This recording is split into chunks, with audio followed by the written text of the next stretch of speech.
Hey everyone, I'm Gabe, and here at Marlboro Nissan, we want to ensure you can always enjoy your ride, even if we can't be there to help ourselves. So today I'm gonna walk you through how to change a flat tire in case you ever find yourself in this situation.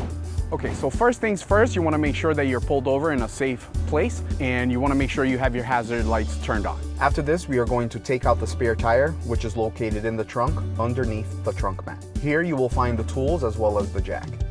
So one thing that you always want to make sure that you do keep it in your car, along with the tools and the jack, is your lug nut key. Each wheel has one lug nut that does require the key in order for you to loosen it. Next is lightly loosening the lug nuts before jacking up the car. Next, you're going to align the jack in its proper position so that it aligns with the two grooves underneath the car.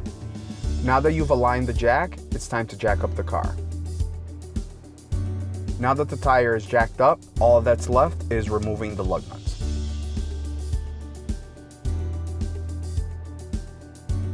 Now that all the lug nuts are moved, it's time to swap the tire. Make sure that you put the lug nuts back on in a cross pattern for an even tighten.